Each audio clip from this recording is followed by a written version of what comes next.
In the span of less than 20 minutes, the National Capital Region, NCR of India, was transformed from a scorching, sun-bleached concrete expanse into an apocalyptic theater of meteorological fury. A monstrous convergence of a high-intensity dust storm and torrential cloudbursts, severe lightning arrays, and localized hailstorms ripped through Delhi, New Delhi, Noida, Gurugram, Ghaziabad, and Faridabad. The sheer velocity of the event caught millions of commuters, aviation authorities, and municipal bodies off guard, demonstrating with terrifying clarity the absolute vulnerability of one of the world's most populous urban agglomerations to sudden, extreme climate anomalies. For weeks leading up to this afternoon, the capital had been trapped in the suffocating grip of an unrelenting, historic heat wave. Ambient daytime temperatures had consistently breached the 45 degrees Celsius mark, with localized weather stations in areas like Mangeshpur and Najafgarh teasing the psychologically grueling 47 to 48 degrees Celsius thresholds. The land was baked dry, the air was thick with trapped pollutants and fine particulate matter. The urban heat island effect had turned every concrete surface into a thermal radiator. The India Meteorological Department, IMD, had issued a routine warning early in the morning, but as satellite imagery updated in real time, meteorologists rapidly escalated their advisory directly to a red alert situation. A massive convective cloud wall, stretching across dozens of kilometers, materialized over eastern Rajasthan and Haryana, moving at a breakneck pace toward the capital. By mid-afternoon, the sky did not merely cloud over, it turned a deep, ominous shade of bruised purple, then copper, and finally pitch black. The transition was so absolute that automated streetlights across the Lutyens zone, the inner ring road, and major expressways flickered on automatically at 3:30 p.m. The darkness was accompanied by a low, rumbling drone, the sound of millions of tons of dry, arid topsoil from the Thar Desert being lifted into the upper atmosphere and propelled forward by severe downbursts. When the dust front hit, horizontal visibility dropped from several kilometers to less than 3 meters in a matter of seconds. Pedestrians were forced to shield their faces against the stinging barrage of sand, while motorists were left with no choice but to bring their vehicles to an absolute halt in the middle of major thoroughfares, hazard lights blinking uselessly against the impenetrable wall of dust. To understand the sheer scale of the destruction, it is necessary to examine the underlying atmospheric mechanics that birthed this tempest. According to senior scientists at the IMD's National Weather Forecasting Center, the storm was the product of a perfect meteorological cocktail, a violent interaction between macroclimatic systems and extreme micro-local thermal conditions. The primary macro driver was an exceptionally potent western disturbance, WD, a cyclical low-pressure weather system originating over the Mediterranean Sea. As this system traveled eastward across Iraq, Iran, and Pakistan, it gathered significant rotational energy. Upon entering the airspace of northwest India, it encountered the towering geographic barrier of the Himalayas, forcing the system to dip lower into the plains of Punjab, Haryana, and Rajasthan. Simultaneously, an anomalous anticyclonic circulation over the Bay of Bengal, paired with strong, low-level westerly winds from the Arabian Sea, pumped an immense volume of moisture into the lower layers of the atmosphere across the Indo-Gangetic plains. This sudden influx of highly humid air created an incredibly volatile, unstable atmospheric stratification. The final detonating ingredient was the intense localized heating of the Delhi NCR landmass. Weeks of extreme solar radiation had created a permanent, severe low-pressure pocket directly over the city. When the cool, dense, moisture-laden air from the western disturbance collided with this superheated, low-pressure thermal bubble, it triggered instantaneous, explosive vertical convection. Moist air was propelled upward into the freezing upper layers of the troposphere at speeds exceeding 80 kilometers per hour. This rapid ascent resulted in the formation of massive cumulonimbus clouds, specifically a severe squall line characterized by intense updrafts and equally violent downdrafts. As the moisture froze at high altitudes, hail formed, while the base of the clouds generated massive electrostatic differentials, resulting in an unprecedented frequency of cloud-to-ground lightning strikes. Nowhere was the impact of this atmospheric violence felt more acutely than at Delhi's Indira Gandhi International (IGI) Airport, one of the busiest aviation hubs in Asia. Handling over 1,000 flight movements daily, the airport's operational integrity was completely dismantled within minutes of the storm's arrival. As the dust storm hit the runways, wind vane instruments recorded crosswind gusts fluctuating wildly between 75 to 98 kilometers per hour. At these parameters, coupled with near-zero visibility, safe aircraft recovery became a physical impossibility. Air Traffic Control, ATC, immediately suspended all landing operations. More than 27 domestic and international flights that were on final approach or descending into the Delhi airspace were placed into holding patterns. As fuel reserves ran low, ATC executed emergency diversions, scattering aircraft across regional airports, including Jaipur International Airport, JII, accommodated 11 diverted flights, stretching its tarmac capacity to the absolute limit.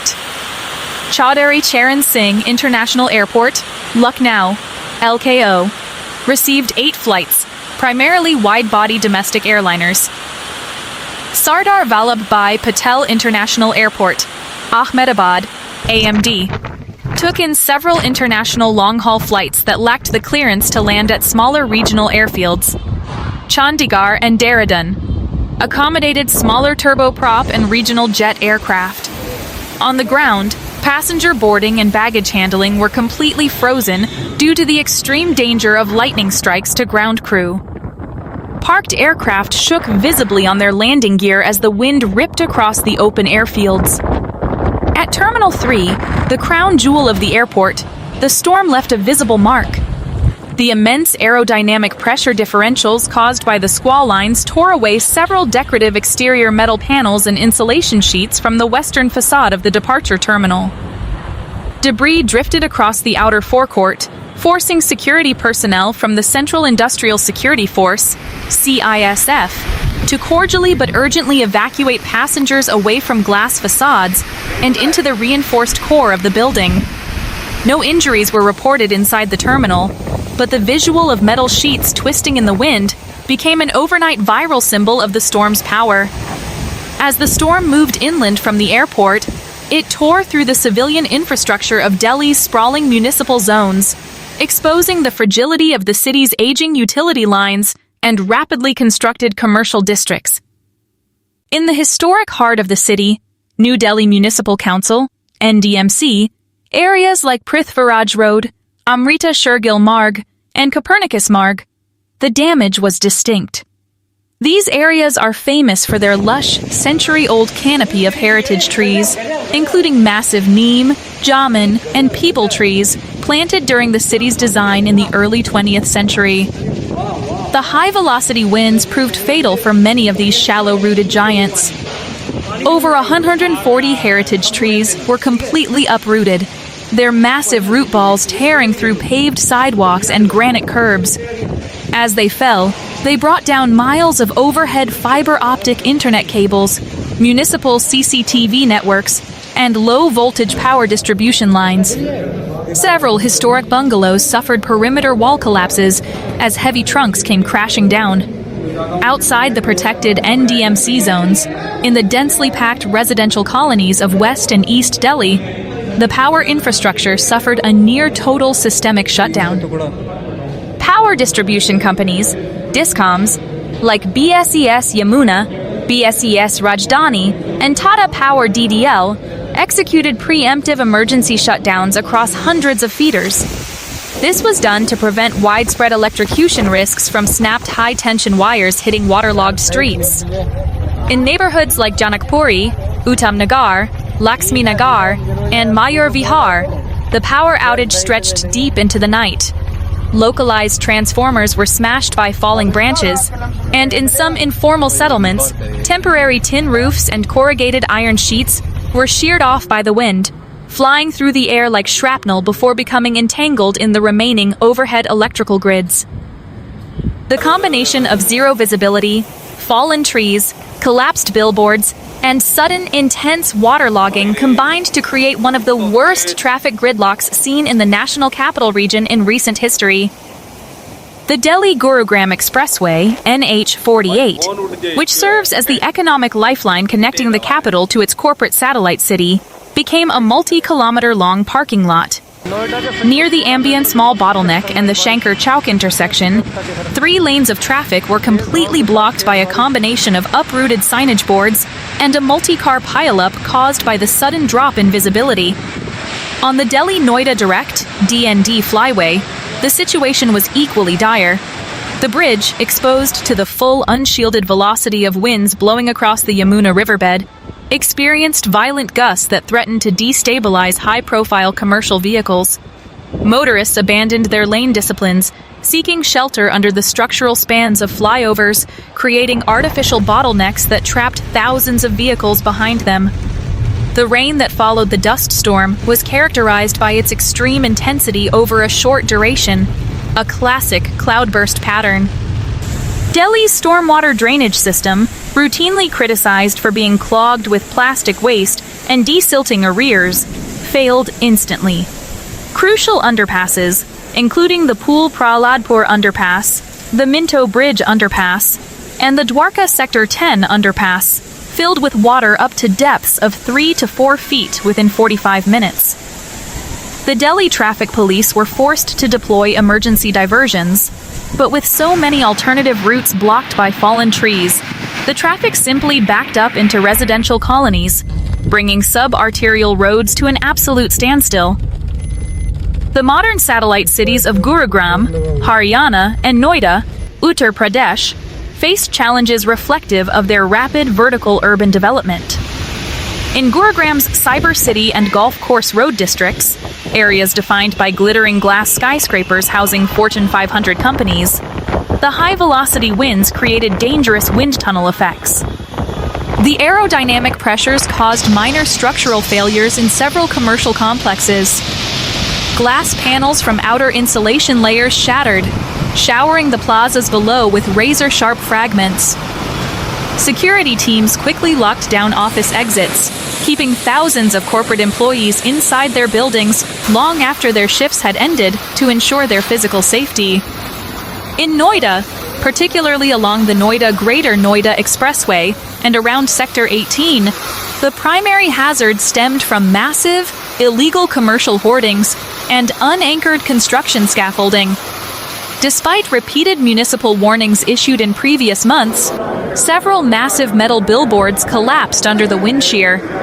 One giant structure near Sector 62 came crashing down across a service lane, crushing 3 stationary auto rickshaws. Fortunately, the drivers had fled into a nearby metro station minutes earlier, preventing a major tragedy. At various high-rise residential societies, residents reported that outdoor air conditioning units, balcony furniture, and clothes racks were blown off balconies, falling into common courtyards below. The destruction of property and the logistical nightmare, the storm brought an undeniable, life-saving gift to the region: the complete annihilation of a deadly, weeks-long heat wave. The capital's air quality, which had degraded to the poor and very poor categories due to the suspension of local dust, vehicular emissions, and stubble soot, underwent a dramatic cleansing.